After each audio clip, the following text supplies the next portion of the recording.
కదలిరా కదలిరా కదలిరా కదలిరా కదలిరా కదలిరా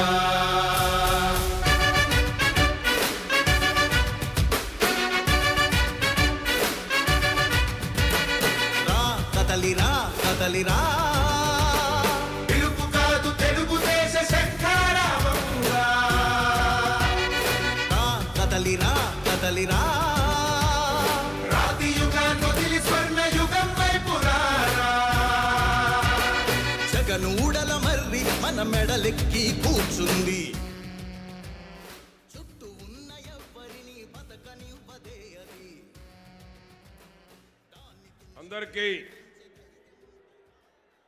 చలో చిలకలూరుపేట సభకు విచ్చేసినటువంటి లక్షలాది మంది ఎన్డీఏ కూటమి నాయకులు కార్యకర్తలు అభిమానులు అందరికీ పేరు పేరున నమస్కారాలు తెలియజేస్తూ సభ ప్రారంభమవుతా ఉంది.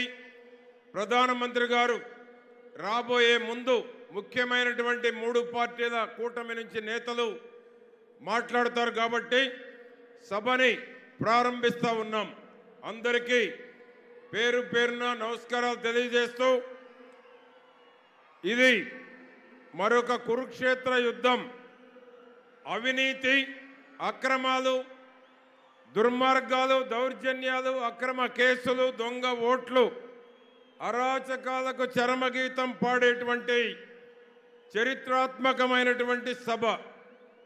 5 ఏళ్లు చేతగాని చేవదచ్చిన నికృష్టమైన పాలనపై లక్షలాది మంది తెలుగుదేశం, జనసేన, బీజేపీ వీర సైనికులు ఈ దిక్కుమాలినటువంటి ప్రభుత్వం పోవాలని దిక్కులు మారుమోగేలా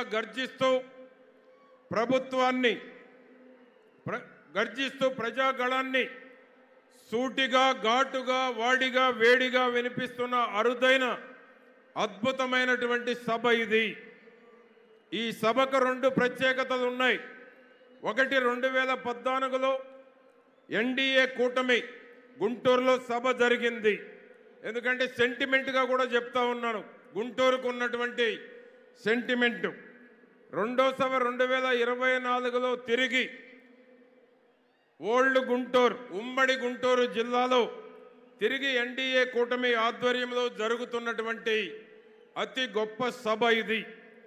అంతేకాకుండా 2014లో నేను గుంటూరు జిల్లా పార్టీ అధ్యక్షునిగా ఉన్నప్పుడు తిరిగి మరలా మా నియోజకవర్గంలో 2వ సభ జరగటం, 2 సభలకు కూడా నేను పర్యవేక్షణ వహించేటువంటి అవకాశం నా జీవితంలో ఎప్పటికీ మర్చిపోలేనటువంటి సంఘటన నేను మీకు తెలియజేస్తూ ఉన్నాను. ఈ సభా వేదికను పరమ పవిత్రమైనటువంటి ఆంజనేయ స్వామి దేవాలయ సమీపంలో నిర్వహించటం ఎన్డీఏ కూటమికి తొలి శుభ సూచకం. అఖండమైన మన విజయ యాత్ర కని విని ఎరుగని రీతిలో